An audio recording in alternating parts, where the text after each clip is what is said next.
I'm going to give you 5 tips for stocking your prepper pantry.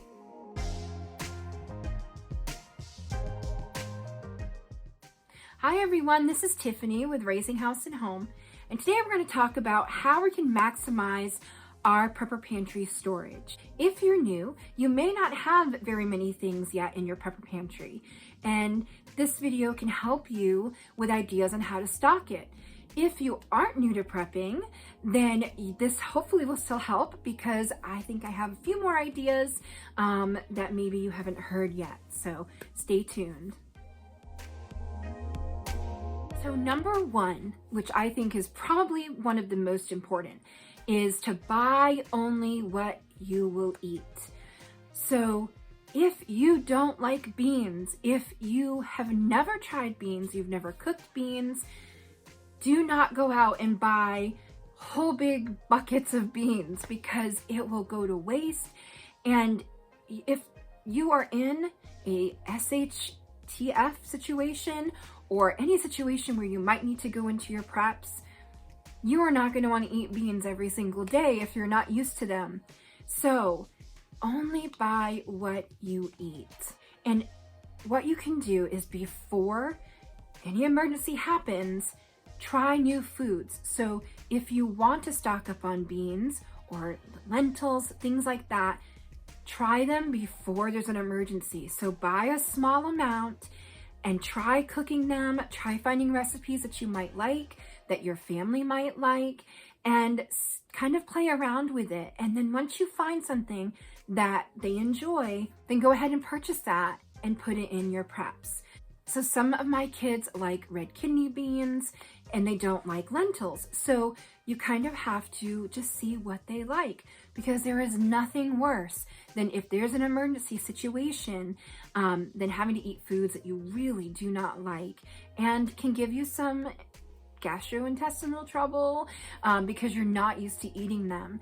So definitely play with it before stuff happens and before you actually need it.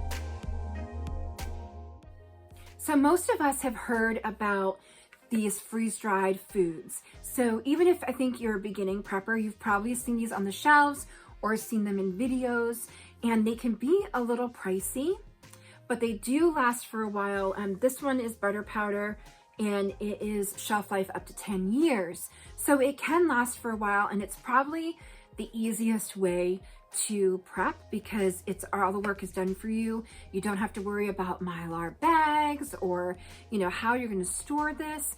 It's all done for you. So we do pay more of a price for convenience.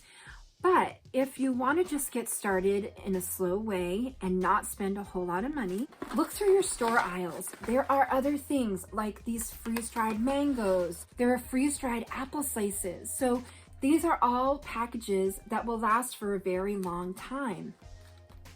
And you will be able to keep these in your prepper pantry, and they don't cost as much as a big container. And you can buy a couple of them and just get started slowly. Also in the baby food aisle, there are freeze-dried things as well. I'm not saying clear the shelf so that the babies don't have food, but there are freeze-dried options there that are inexpensive, and you could definitely get started. And some people prefer these individual packaging over the big container. Definitely check out your stores. Even if you have to order online, this is a good way to get started. So number 3 is to get things that have meat. So you may have limited storage in your prepper pantry, and you want to make sure that you are getting the maximum out of the real estate. So what that means is, meat products are expensive, and even dehydrating them and dehydrating meat and storing it can be very expensive. So whenever possible, if you're buying canned items, try to get the meat option. So for instance, this is pasta sauce flavored with meat. So it does have little meat chunks in it. It's flavored with meat, and it will have just a little bit in there. So grab that. It's the same price as a traditional or vegetable version. So I would grab that for sure. Now the same thing goes for soups. So you can get just vegetarian soups, and that would be fine. But this soup has steak and potatoes. So there's so many different ways you could use this. You could just take this and put it over rice. You could eat it as a soup. You could put it over mashed potatoes, even though it has potatoes in it. There's so many different things you can do with this, and it's the same price as those vegetable soups. So definitely get the cans that have the meat. It makes more sense money-wise and space-wise. SpaghettiOs, you can get the plain SpaghettiOs or get the ones with meatballs. Definitely the same price, although I think SpaghettiOs might be a little bit cheaper, just like by a few cents if it doesn't have meatballs in it. But it's worth the extra few cents to have meat on your shelf. And tip number 4 also goes along with that. You don't have much space and you want to get the most you can for your money. Always pick fruit in syrup.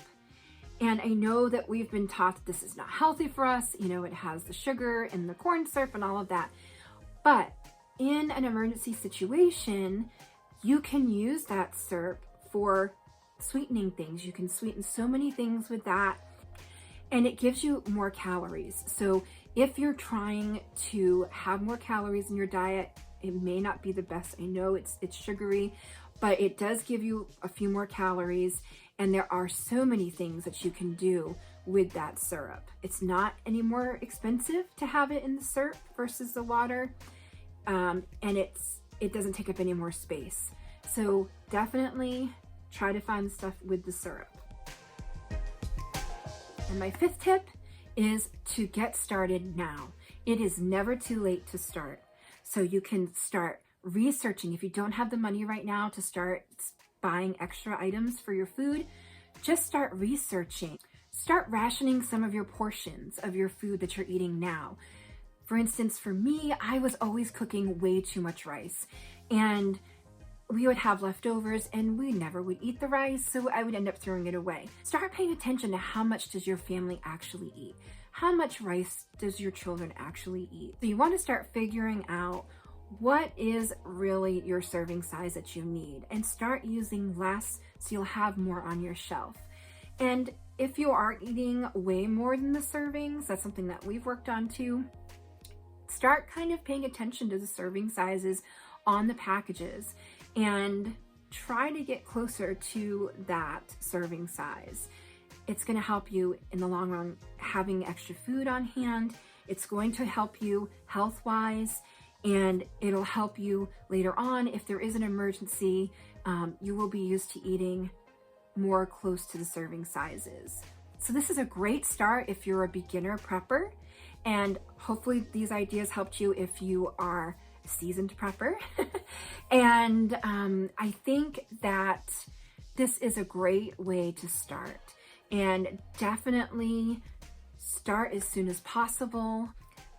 Please like this video and click subscribe below if you haven't already, and click the bell so you'll be notified when I put up new videos.